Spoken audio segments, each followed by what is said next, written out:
Shalom jemaat yang dikasihi oleh Tuhan.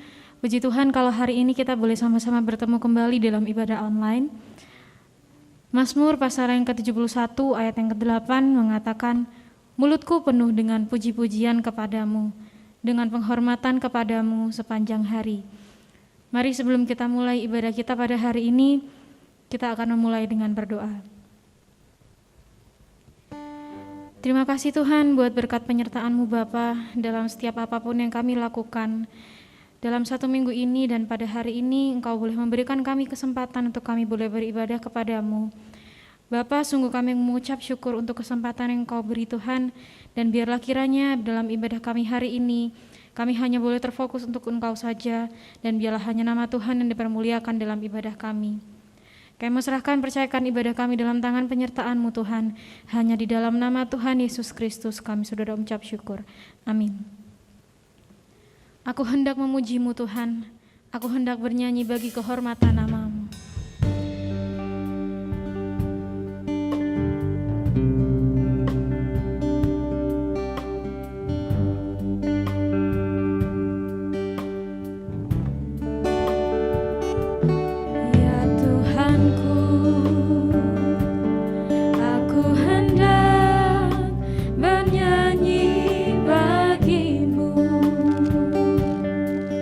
Selama aku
Ini yang menjadi isi hati kami Tuhan. Sungguh kerinduan kami Bapa untuk kami boleh terus memuji dan memuliakan nama-Mu Tuhan. Mengagungkan Engkau, karena Engkaulah Raja di atas segala raja bagi kami Tuhan. Dan saat ini kami datang kepadamu ya Bapa. Kami mohon ampun buat segala dosa dan kesalahan yang kami perbuat. Kami serahkan, percayakan diri kami ke dalam tangan penyertaan-Mu Tuhan. Kami percaya akan setiap apapun yang Engkau lakukan dalam hidup kami Bapa. Mari kita pujikan doa yang diajarkan oleh Tuhan sendiri, doa Bapa kami.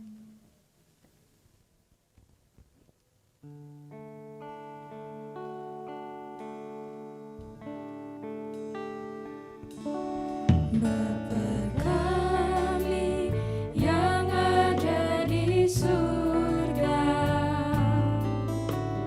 dikuduskanlah nama-Mu, datanglah kerajaan-Mu, jadilah kehendak-Mu di bumi seperti di surga.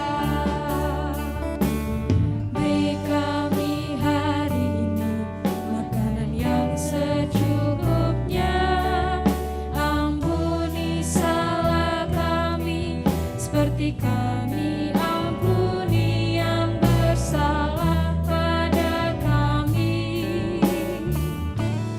Jangan bawa kami dalam pencobaan,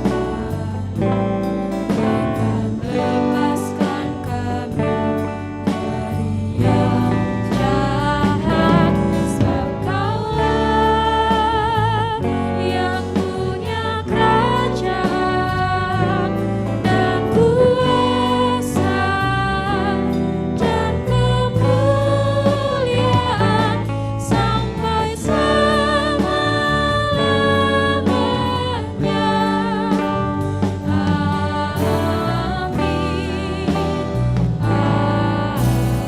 Amin. Kami siap memuji dan memuliakan nama-Mu lebih lagi Tuhan. Hanya di dalam nama Tuhan Yesus Kristus kami sudah berdoa. Amin. Dialah Tuhan, Raja dari segala raja. Dialah yang menjadikan kita pemenang dari segalanya yang ada di dalam bumi ini. Kita memujikan lagu ini bersama-sama. Katakan, kita lebih dari pemenang. Segala perkara telah dikalahkan oleh Tuhan kita. Amin.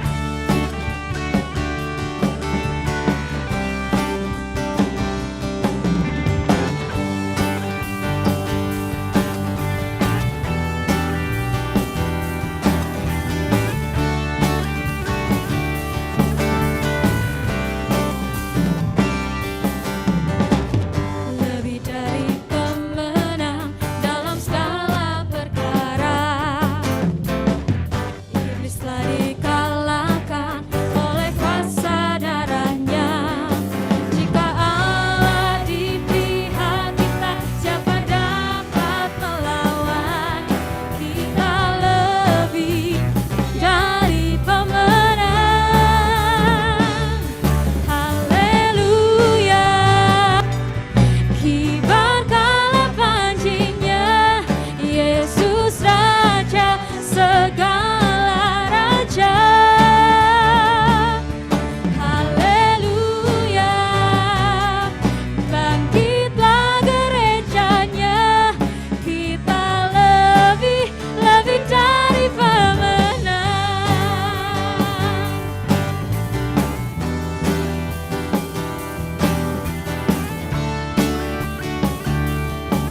Haleluya.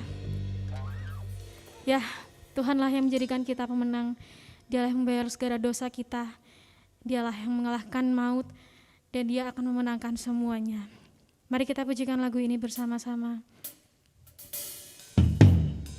Mari kita ucapkan syukur kita karena Tuhan telah memenangkan kita semua.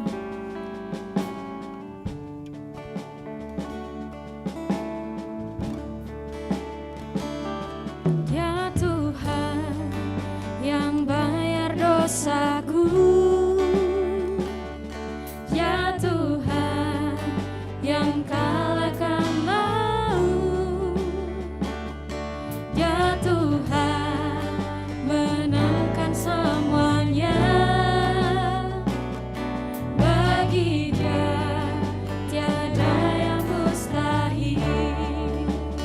Ku akan menang bersamamu. Kemenangan telah Dia sediakan. Kemenangan di tangan kami. Tuhan Yesus di pihakku.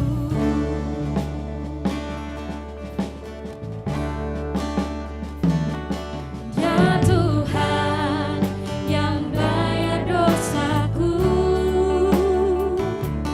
ya Tuhan yang kalahkan maut, ya Tuhan menangkan semuanya.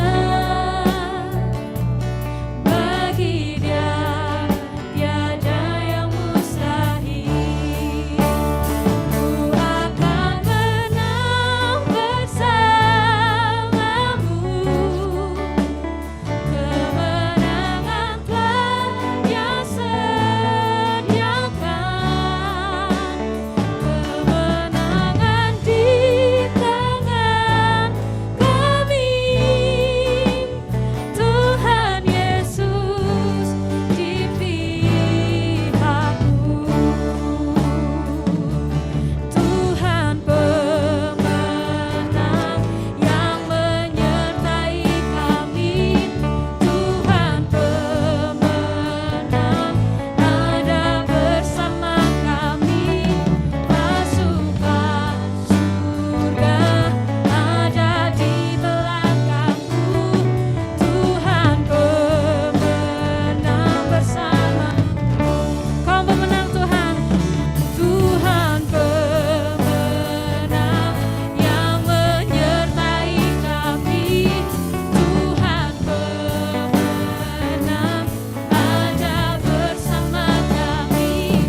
Pasukan surga ada di belakangku. Tuhan pemenang bersamaku. Ku akan menang bersamamu. Kemenangan telah Dia sediakan. Kemenangan di tangan kami. Tuhan Yesus di pihakku. Kami akan menang Tuhan. Akan menang bersamamu. Kemenangan telah Dia sediakan. Kemenangan di tangan kami. Tuhan Yesus di pihakku.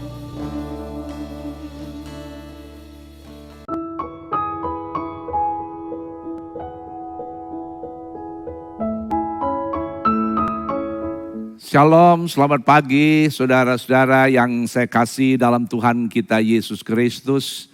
Terima kasih kalau pada pagi hari ini kita kepada Tuhan apabila kita bisa beribadah bersama-sama sekalipun tidak lewat tatap muka. Kita percaya di mana kita ada, Tuhan selalu beserta kita. Kita akan masuk kepada firman Tuhan pada pagi hari ini. Sebelumnya kita akan berdoa dulu. Tuhan Yesus Bapa kami yang kami sembah di dalam nama Tuhan kami Yesus Kristus. Kami datang kepadamu pada pagi hari ini dan kami menyiapkan hati kami buat mendengar firman-Mu. Berbicaralah kepada kami ya Tuhan, urapilah hamba-Mu untuk menyampaikan isi hati-Mu. Sehingga setiap umat, setiap jemaat yang mendengar pada pagi hari ini, mereka akan dikuatkan, mereka akan disempurnakan sesuai dengan rencana dan kehendak Tuhan. Terima kasih Tuhan, sembunyikan hamba-Mu di belakang salib-Mu. Biarlah rencana dan kehendak-Mu yang jadi di tengah umat-Mu. Ibadah kami dari pertengahan sampai akhir, kami pasrahkan semuanya dalam pimpinan kuasa Roh Kudus sendiri. Dalam nama Tuhan Yesus kami berdoa. Amin. Saudara, firman Tuhan pagi hari ini akan berbicara tentang kuat dan kokoh di tengah goncangan. Ya, Tuhan berjanji sebagai anak-anak Tuhan kita akan menjadi kuat dan kokoh di tengah-tengah goncangan. Kita akan baca dulu sebagai ayat masnya saudara-saudara. Di dalam surat Ibrani pasal yang ke-12, Ibrani pasal yang ke-12 kita akan baca ayat 26 sampai 28. Saya tunggu sampai saudara dapatkan ayat-ayatnya dan kita akan baca bersama-sama saudara. Ibrani 12 ayat 26 sampai 28. Sudah kita akan baca. Waktu itu suaranya menggoncangkan bumi, tetapi sekarang ia memberikan janji. Satu kali lagi, aku akan menggoncangkan bukan hanya bumi saja, melainkan langit juga. Ungkapan satu kali lagi menunjuk kepada perubahan pada apa yang dapat digoncangkan. Karena ia dijadikan supaya tinggal tetap apa yang tidak tergoncangkan. Jadi, karena kita menerima kerajaan yang tidak tergoncangkan, marilah kita mengucap syukur dan beribadah kepada Allah menurut cara yang berkenan kepadanya dengan hormat dan takut. Amin. Saudara, kalau kita perhatikan dari ayat yang baru saja kita baca, di ayat 26 di situ firman Tuhan katakan begini. Satu kali lagi aku akan menggoncangkan bukan hanya bumi saja, melainkan langit juga. Tuhan berkata dengan tegas dan jelas bahwa satu kali lagi Tuhan tidak akan hanya bumi saja yang digoncangkan, tetapi langit juga akan digoncang. Berarti goncangan-goncangan yang akan terjadi di depan saudara-saudara bukan semakin kecil, bukan mereda.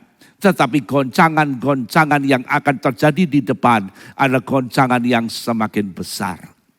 Dan di dalam ayat yang ke-27, akibat dari goncangan-goncangan itu akan menunjukkan, dikatakan satu kali lagi menunjukkan kepada perubahan pada apa yang dapat digoncangkan. Artinya apa? Karena goncangan-goncangan yang akan terjadi ke depan ini akan menggoncang semua bangunan atau apapun kekuatan yang sudah dibangun. Kalau bangunan itu bisa digoncangkan, akan digoncangkan. Dan dikatakan akibat dari goncangan, bangunan itu akan roboh. Hancur. Dikatakan menunjukkan perubahan pada apa yang dapat digoncangkan. Dan terjadi satu perubahan yang tadinya kokoh, kuat, berdiri. Sekarang hancur akibat dari goncangan itu. Tetapi kita berterima kasih kepada Tuhan. Di tengah-tengah goncangan yang menghancurkan semua bangunan yang bisa hancur. Dikatakan Tuhan berjanji. Untuk kita yang ada di dalam Tuhan, dikatakan kita tinggal tetap dan tidak tergoncangkan.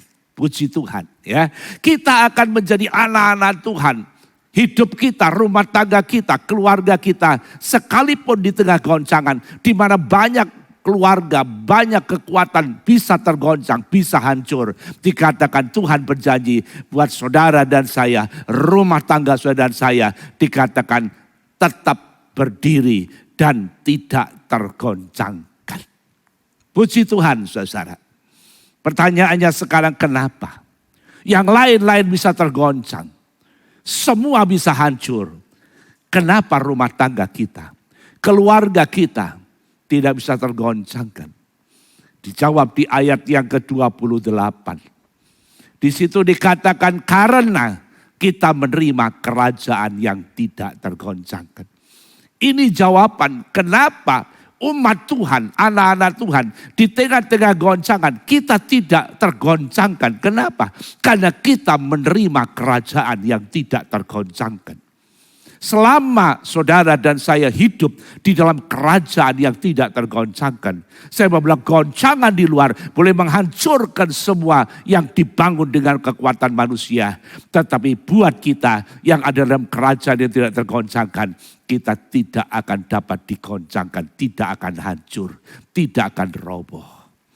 Makanya di ayat 28 dikatakan kalau kita tahu bahwa kita menerima kerajaan yang tidak tergoncangkan, maka Tuhan bilang marilah kita mengucap syukur dan beribadah kepada Allah menurut cara yang berkenan kepadanya.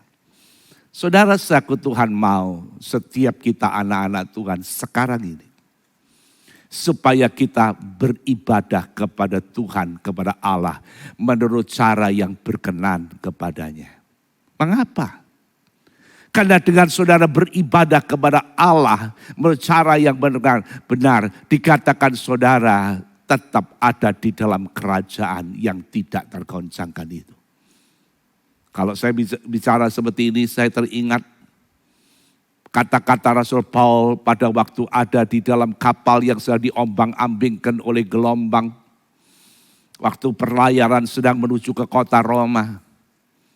Paulus dia berkata kepada seluruh penumpang kapal, kalau kalian tidak tinggal di kapal ini, maka kalian tidak akan selamat. Tetapi apabila saudara tetap tinggal di kapal ini, maka firman Tuhan katakan saudara akan selamat.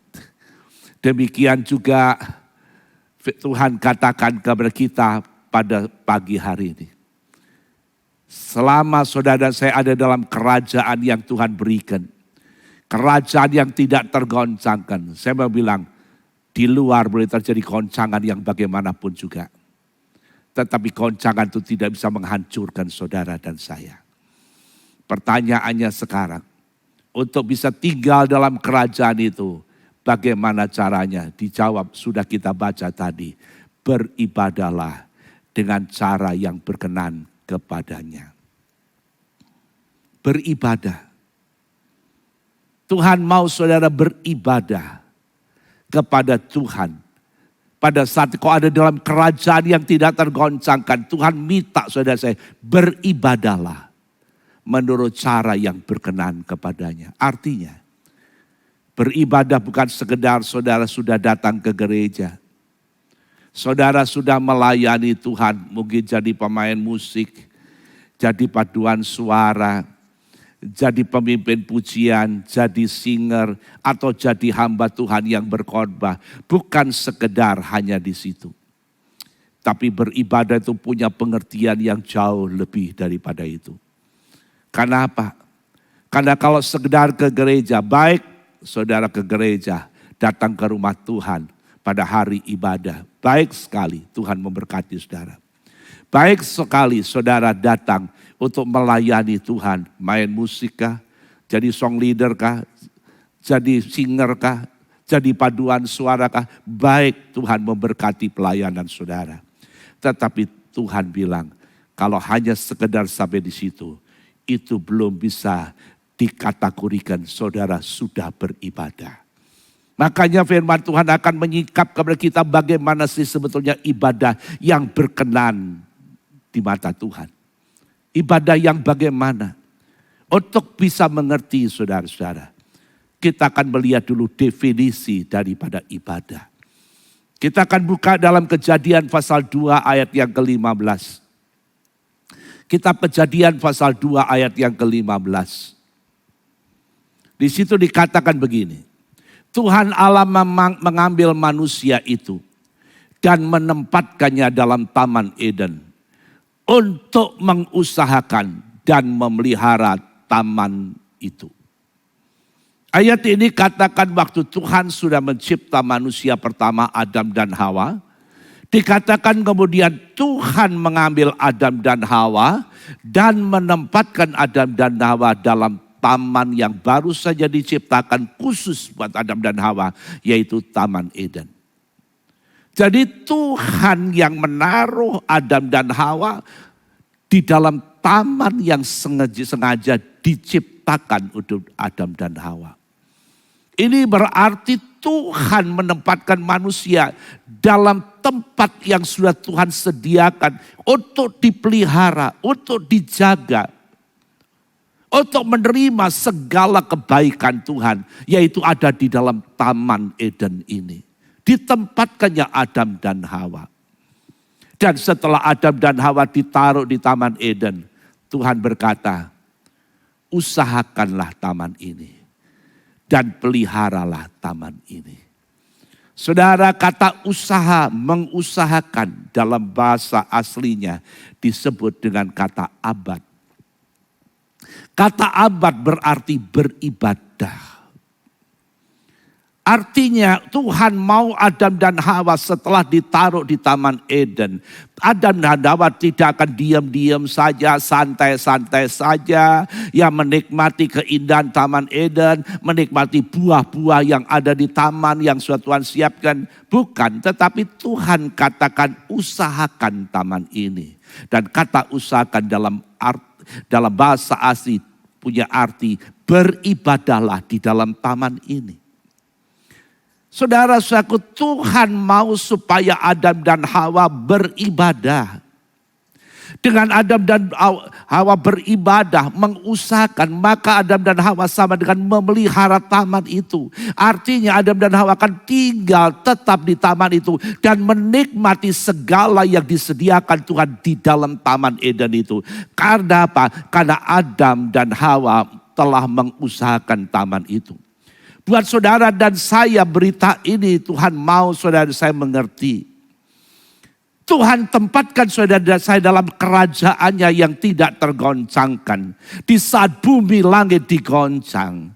Tuhan mau supaya saudara dan saya mengerti kehendak Tuhan. Yaitu beribadahlah kepada Tuhan. Menurut cara yang berkenan kepada Tuhan. Dengan saudara beribadah kepada Tuhan. Menurut caranya Tuhan. Maka dikatakan sama dengan saudara.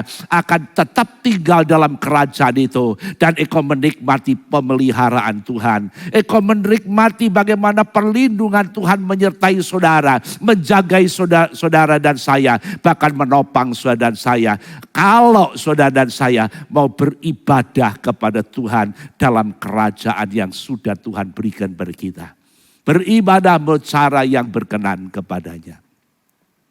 Saudara, ibadah dengan cara yang berkenan. Pertanyaannya itu bagaimana? Itu ibadah yang model apa? Puji nama Tuhan. Saudara, kata ibadah itu artinya saudara-saudara, lakukanlah segala sesuatu. Bekerja atau apa saja, pokok lakukan segala sesuatu. Dengan sungguh-sungguh di hadapan hadirat Tuhan. Dan semua yang kita lakukan, jadikan itu sebagai pengabdian kita, persembahan kita kepada Tuhan. Itulah kata ibadah. Jadi semua yang kita kerjakan, semua yang kita lakukan dalam hidup ini saudara-saudara. Kita lakukan dengan sungguh-sungguh, bukan sekedar melakukan. Tapi kita lakukan dengan sungguh-sungguh. Dan di saat kita melakukan itu, kita punya motivasi. Semua ini aku kerjakan sebagai bentuk pengabdian saya kepada Tuhan. Sebagai bentuk persembahan saya kepada Tuhan. Itu yang dikatakan ibadah. Tuhan mau supaya saudara dan saya setiap hari setelah kita mendengar firman Tuhan ini, beribadahlah kepada Tuhan. Dan untuk beribadah dikatakan harus diusahakan. Artinya, bukannya kalau aku mau aku beribadah, ya kalau aku sedang gak mau ya sudah gak ibadah, bukan. Kalau mau ibadah menurut cara yang berkenan kepada Tuhan. Mau tidak mau, senang tidak senang, masa baik atau tidak baik, Tuhan bilang usahakan kamu beribadah. Lakukan sesuatu di hadapanku dengan sungguh-sungguh sebagai bentuk pengabdian dan persembahanmu kepada Tuhan. Itu ibadah. Kalau saudara dan saya membiasakan diri kita, mendisiplinkan diri kita untuk selalu beribadah, saya berani berkata, keadaan di depan boleh semakin tergoncang, tambah hebat. Tapi kalau saudara tetap beribadah dengan caranya Tuhan, maka Tuhan bilang, apapun boleh terjadi, hidupmu aman dalam perlindungan Tuhan. Tuhan akan menjagai saudara, menopang saudara. Engkau tidak akan hancur, rumah tanggamu tidak akan hancur. Sekarang kita akan melihat secara singkat. Hidup yang beribadah kepada Tuhan. Melakukan segala sesuatu dengan sungguh-sungguh. Itu yang bagaimana. Kita baca kitab Wahyu pasal 14. Wahyu pasal 14. Kita baca ayat 6 dan ayat 7. Wahyu 14 ayat 6 dan 7. Kita baca saudara-saudara 2-3. Dan aku melihat seorang malaikat lain terbang di tengah-tengah langit. Dan padanya ada Injil yang kekal. Untuk diberitakannya kepada mereka yang diam di atas bumi. Dan kepada semua bangsa dan suku dan bahasa dan kaum. Ayat 7. Dan ia akan berseru dengan suara nyaring. Takutlah akan Allah dan muliakanlah Dia. Karena telah tiba saat penghakimannya dan sembahlah Dia yang telah menjadikan langit dan bumi dan laut dan semua mata air. Saudara, inilah penglihatan dari Rasul Yohanes waktu ada di Pulau Patmos yang Tuhan katakan catat itu. Karena ini akan diselidiki orang di akhir zaman. Apa yang dilihat di sini? Rasul Yohanes melihat seorang malaikat Tuhan yang terbang dikatakan ke langit. Dan di tangan malaikat itu membawa Injil yang kekal. Di situ katakan aku melihat seorang malaikat lain terbang di tengah-tengah langit. Dan padanya ada Injil yang kekal. Injil yang kekal itu Injil yang ada pada saudara dan saya. Itu Injil yang kekal. Bukan Injil yang palsu. Bukan Injil yang sudah direvisi, dirubah. Bukan. Tapi Injil yang saudara dan saya miliki. Itulah Injil yang kekal. Dan Tuhan tidak pernah merubah isi dari Injil itu. Ya. Dan Injil itulah yang dibawa, diberitakan oleh malaikat yang dilihat oleh Rasul Yohanes. Dikatakan diberitakan kepada mereka yang diam di atas bumi. Kepada semua bangsa, suku, bahasa, dan kaum. Artinya saudara-saudara, malaikat diperintahkan Tuhan sampaikan ini kepada semua orang yang ada pada masa itu. Masa kapan? Masa 3,5 tahun terakhir. Dikatakan di mana Tuhan menjatuhkan murkanya, Tuhan menjatuhkan hukumannya atas dunia ini, bahkan atas Babylon. Kalau kita baca saudaraku di Wahyu pasal 14 ayat-ayat yang selanjutnya dikatakan malaikat kedua memberitakan bahwa Babel kota besar sudah roboh karena Tuhan yang merobohkan mereka dengan goncangan-goncangan. Bahkan di ayat selanjutnya dia bilang pengikut antikris, penyembah patung antikris akan disiksa masuk dalam api neraka. Artinya di saat Tuhan sedang melaksanakan hukuman, membuat goncangan-goncangan yang ada di muka bumi, maka Tuhan perintahkan kepada malaikat yang pertama ini sampaikan kepada semua bangsa, kaum dan bahasa yang ada di muka bumi, sampaikan kepada mereka. Apa yang disampaikan? Takutlah akan Tuhan. Coba kita akan baca di dalam Wahyu pasal 14 tadi di ayat yang ke-7-nya. Ya, ini yang disampaikan oleh malaikat itu. Ayat 7. Dan ia berseru dengan suara nyaring. Apa katanya? Takutlah akan Allah dan muliakanlah Dia, karena telah tiba saja penghakimannya. Dan sembahlah Dia yang telah menjadikan langit dan bumi dan laut dan semua mata air. Ada 3 perintah yang disampaikan oleh malaikat kepada semua yang ada di muka bumi pada saat itu. Dikatakan yang pertama, takutlah akan Allah. Yang kedua, muliakanlah Dia. Dan yang ketiga, sembahlah Dia. Isi dari ibadah yang sebenarnya adalah kita isi dengan takut akan Tuhan, akan Allah. Kita isi dengan memuliakan Tuhan dalam hidup kita. Dan kita isi dengan sembahlah Tuhan. Puji nama Tuhan, saudara. Tuhan mau saudara saya melakukan 3 hal ini. Takut akan Tuhan. Muliakan Dia. Kalau kita berbicara ini, saya teringat saudara. Waktu tabut perjanjian yang dirampas oleh orang-orang Filistin pada waktu peperangan di zamannya Imam Eli, saudara-saudara. Maka tabut ini dirampas, dibawa ke kota Filistin, di negeri orang Filistin. Akibat tabut itu ada di sana, maka terjadi banyak malapetaka di kota Filistin. Terjadi banyak bencana. Akibatnya dikatakan, maka orang-orang Filistin dan raja-raja orang Filistin, dia berkata lebih baik kirim kembali tabut ini. Kita tidak bisa menyimpan tabut ini di negeri Filistin.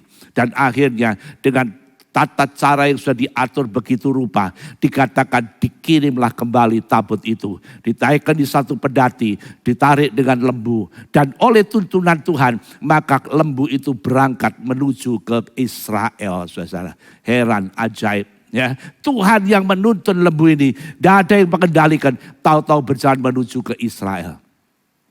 Tibalah sampai di Bet-Semes, ya, kota yang ada di pinggiran perbatasan.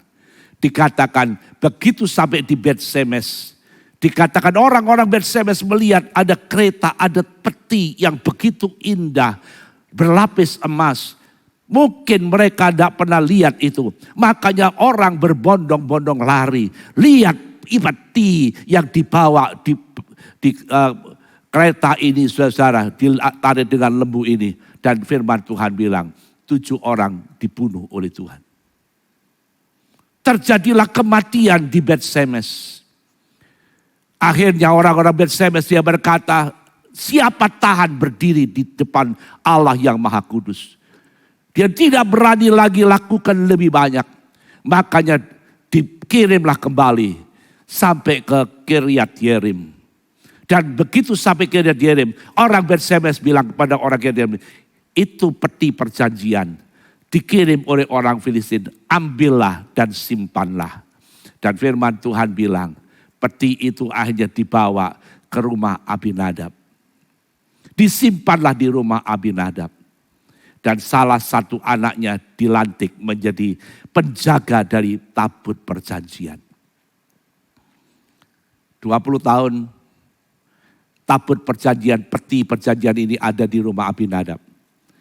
Tapi tidak ada ceritanya apa-apa. Sampai akhirnya Daud dia membawa keluar dari rumah Abinadab. Mau dibawa ke kota Daud. Tapi sayang di tengah jalan. Anak dari Abinadab yang namanya Usa. Yang diperintahkan untuk jaga. Coba kamu jaga tabut ini sampai ke kota Daud. Ternyata mati di tengah jalan. Karena sembrono.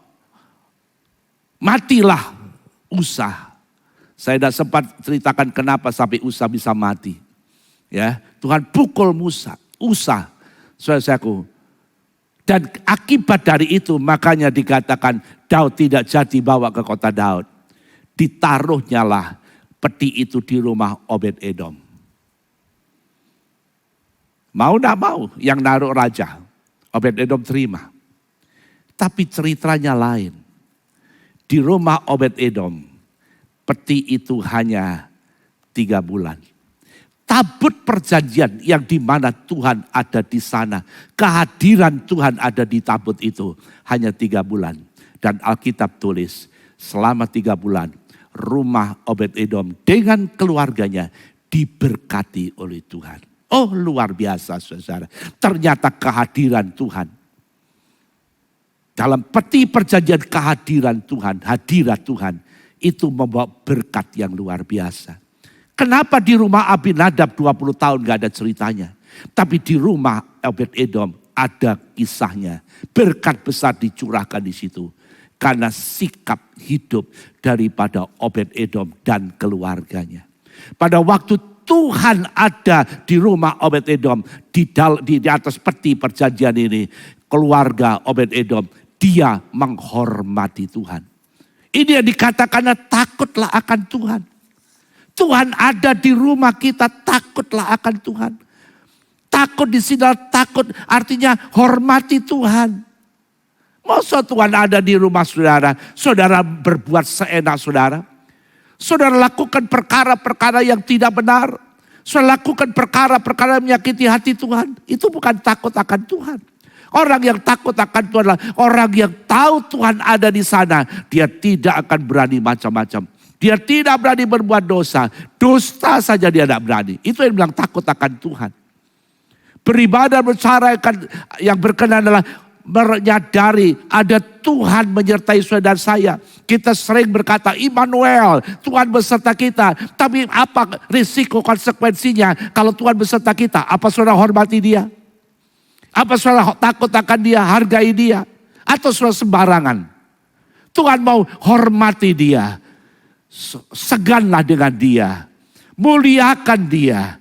Sanjunglah dia. Sembahlah dia. Itu yang namanya ibadah. Dan Tuhan mau setiap hari dalam rumah tangga saudara, dalam keluarga saudara, dengar baik-baik, beribadahlah kepada Tuhan. Biasakan, disiplinkan. Karena Tuhan ada bersama dengan saudara. Engkau ada dalam kerajaannya Tuhan. Dan Tuhan ada dalam kerajaannya. Makanya Tuhan mau, ayo, saudara-saudara, berhenti berbuat dosa. Berhenti untuk saling berdustai. Berhenti untuk saling memaki. Berhenti saudara-saudara. Yang kita lakukan setiap hari adalah memuji Tuhan. Memuliakan Tuhan. Menyembah Tuhan. Dan segala sesuatu yang kita lakukan bukan nama kita. Bukan kebesaran kita yang kita junjung tinggi. Kata sembahlah Tuhan, Tuhan yang ini. Tuhan yang semakin besar. Biarkan aku semakin kecil. Tuhan yang semakin bertambah, aku semakin berkurang. Puji nama Tuhan kalau saudara mengerti akan hal ini. Saya percaya saudara-saudara. Selama goncangan-goncangan terjadi ke depan. Dan selama saudara dan saya ditaruh Tuhan dalam kerajaannya. Dan saudara tidak keluar dari kerajaannya. Tapi saudara berbakti kepada Tuhan. Beribadah kepada Tuhan. Dalam kerajaannya. Di hadapan hadirat Tuhan. Maka saya percaya selain hidupmu, rumah tanggamu dijaga, ditopang oleh Tuhan. Hidupmu dan rumah tanggamu juga akan diberkati oleh Tuhan. Haleluya. Kita gak perlu takut. Kita gak perlu khawatir. Kita gak perlu bertanya bagaimana dengan hidupku hari esok. Kalau hidupmu selalu mengerti beribadah dengan cara yang berkenan. Menyenangkan hati Tuhan. Saya percaya setiap hari hidupmu akan dijaga dan dipelihara oleh Tuhan. Puji nama Tuhan. Inilah firman Tuhan yang saya bisa sampaikan pada pagi hari ini. Biarlah boleh tertanam dalam hati saudara. Saudara bukan hanya menjadi pendengar firman. Tapi saudara menjadi pelaku firman. Disiplinkan dirimu. Latihlah dirimu untuk beribadah. Paksakan saudara-saudara. Setiap hari kau harus sadar. Aku dalam kerajaannya. Berarti Tuhan ada di dalam kerajaannya. Hidupku harus takut akan Tuhan. Hidupku harus memuliakan Tuhan. Hidupku harus menyembah Tuhan. Biarkan aku makin berkurang. Tapi Tuhan yang bertambah-tambah di dalam aku. Amin. Kita akan berdoa pada pagi hari ini sebelum kita tutup firman Tuhan. Terima kasih Tuhan buat isi hatimu yang sudah Tuhan singkapkan. Ajarilah kami menangkap apa menjadi kehendak Tuhan. Supaya kami bukan sekedar hanya menjadi pendengar firman. Tapi kami menjadi pelaku firman. Mulai hari ini kami sadar Kami ditempatkan secara khusus dalam kerajaan yang tidak tergoncangkan. Supaya hidup kami, rumah tangga kami, keluarga kami aman dalam perlindungan Tuhan. Oleh sebab itu Tuhan, Roh Kudus ajarilah kami. Supaya setiap hari kami tahu beribadah kepada Tuhan. Semua yang kami kerjakan, kami lakukan di hadapan hadirat-Mu. Karena kami ada di dalam kerajaan-Mu. Supaya semua itu mempermuliakan nama Tuhan. Semua itu sebagai sembah dan pengabdian kami kepada Tuhan. Dan kami bawa semuanya. Biarlah di dalam semua yang kami lakukan, nama Tuhan yang dipermuliakan. Kami boleh semakin berkurang, tapi Kau semakin bertambah-tambah di dalam kami. Dan kami menaruhkan hidup kami, rumah tangga keluarga kami, pengharapan kami hanya kepada Tuhan yang punya segala-galanya. Tuhan gunung batu, Tuhan penolong, Tuhan sumber dari segala sesuatu. Terima kasih ya Bapak, terima kasih. Hamba-Mu boleh berhenti berkata-kata. Roh Kudus, Engkau yang akan ajar dan tanamkan dalam hati setiap jemaat Tuhan yang sudah mendengar firman Tuhan pada pagi hari ini. Supaya hidup kami diubahkan sesuai dengan rencana Tuhan. Dan janji firman-Mu akan tergenapkan dalam hidup kami. Dalam nama Tuhan Yesus Kristus kami sudah berdoa. Haleluya, haleluya.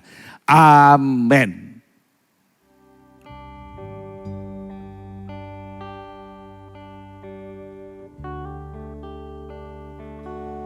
Kau Bapa yang mengasihiku, kuasa-Mu memulihkanku, hati yang baru Kau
di dalam hidupku. Kerajaanmu, kebenaranmu, itu bagianku.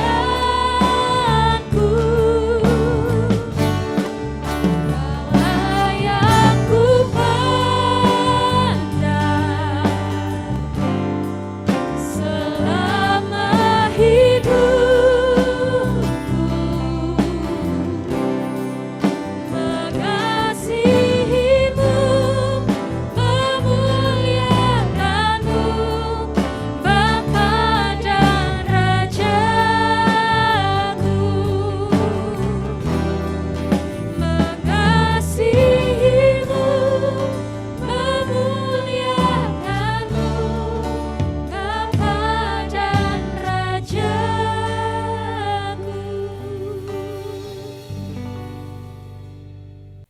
Pengumuman GBT Kristus Pelepas Malang. Dalam upaya mencegah penyebaran COVID-19, ibadah umum minggu pagi ataupun sore dan juga ibadah tengah minggu akan dilayani secara online. Berikut adalah jadwal ibadah tengah minggu. Adapun tautan untuk mengakses ibadah-ibadah tersebut akan diumumkan di grup pengumuman GBTKP setiap hari. Perjamuan suci akan dilayani secara online setiap minggu secara bergantian pagi dan sore. GBT Kristus Pelepas akan ada kunjungan mahasiswa praktik dari Seminari Alkitab Asia Tenggara atau SAAT Malang. Kami mewakili segenap jemaat, tim gembala dan pengurus, tim GBTKP Malang mengucapkan selamat datang dan selamat melayani bersama di GBTKP Malang.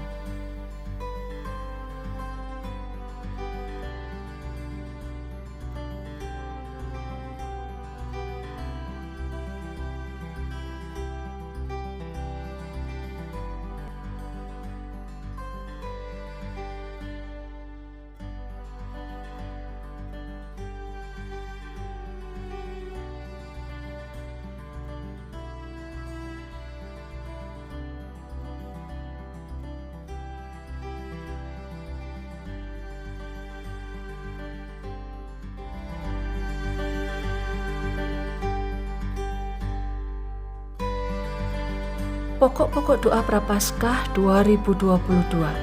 Mari kita mendoakan yang pertama untuk gembala, tim gembala, pengurus, pelayan, dan seluruh warga mulai dari anak-anak sekolah minggu sampai usia emas selama masa Prapaskah. Yang kedua, untuk mereka yang terpapar dan terdampak langsung maupun tidak langsung oleh pandemi COVID-19.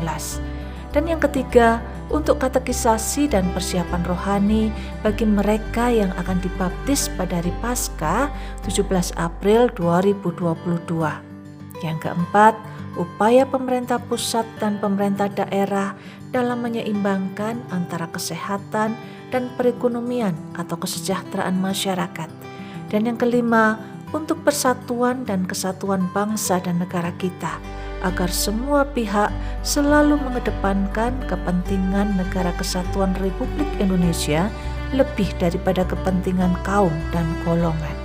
Tidak lupa juga kita mendukung bantuan doa bagi jemaat Tuhan, baik yang mengalami kelemahan tubuh ataupun yang lanjut usia.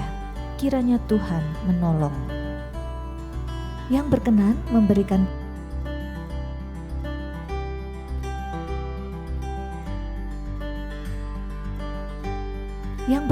memberikan persembahan untuk mendukung pelayanan kepada Tuhan dan sesama dapat diberikan melalui sistem online dengan cara transfer ke rekening BCA di nomor 0113254090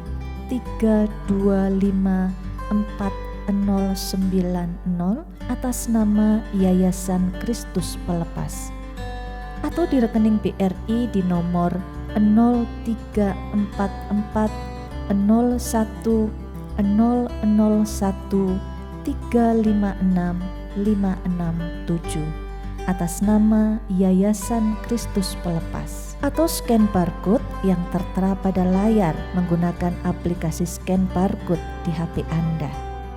Bagi jemaat yang tidak dapat melakukan transfer, persembahan bisa dikumpulkan di rumah dalam amplop persembahan dan diserahkan ke gereja pada kesempatan mendatang.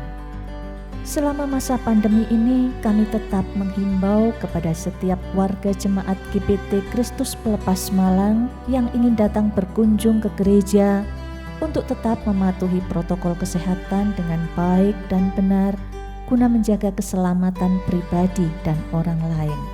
Tetap jaga jarak, cuci tangan dengan sabun, gunakan masker, dan tetap tinggal di rumah saat kondisi badan kurang fit atau kurang sehat. Tetap jaga kesehatan, istirahat yang cukup, dan konsumsi vitamin ataupun suplemen kesehatan. Mari kita bersama-sama mencegah penyebaran COVID-19. Demikian pengumuman GBT Kristus Pelepas Malang sepekan mendatang.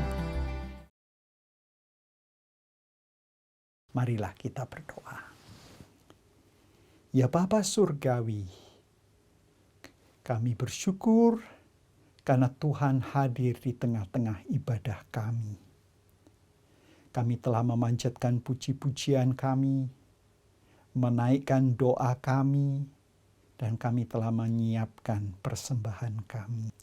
Bapa, berkatilah hamba-Mu yang telah menjadi saluran berkat, kiranya pribadi dan keluarganya Tuhan berkati. Tuhan berkati semua pelayan-pelayan yang ikut berpartisipasi pada penyiapan ibadah, dan kiranya nama-nama yang telah ditayangkan Bapa, mereka yang memerlukan uluran tangan Tuhan mendapatkan kemurahan dan belas kasihan Tuhan. Baik yang sakit maupun yang susah, maupun yang tidak mempunyai pekerjaan, yang terdampak langsung tidak langsung, begitu juga mereka yang telah lanjut usia. Bapa, kami mendoakan untuk semua anak-anak Tuhan yang ikut terus melayani Tuhan dengan setia, baik di bidang sekolah minggu, remaja, pemuda, kaum wanita, kaum pria, kaum usia emas, dan juga dalam pelayanan-pelayanan lain di berbagai unit pelayanan dan di cabang serta pos PI. Bapa, kami mendoakan untuk bangsa dan negara kami, mereka yang di pemerintahan pusat tingkat 1 sampai ke kota Malang dan di daerah. Bapa, kami mendoakan juga untuk bangsa-bangsa yang bergolak di dunia, saudara-saudari yang terkasih. Tuhan Yesus Kristus memberkati saudara-saudari. Allah Bapa mengasihi saudara-saudari, dan Roh Kudus menyertai saudara-saudari sampai Maranatha, Tuhan Yesus datang kembali. Amin. Bapa, terima kasih. Bapa, terima kasih. Bapa di dalam surga, ku berterima kasih. Amin.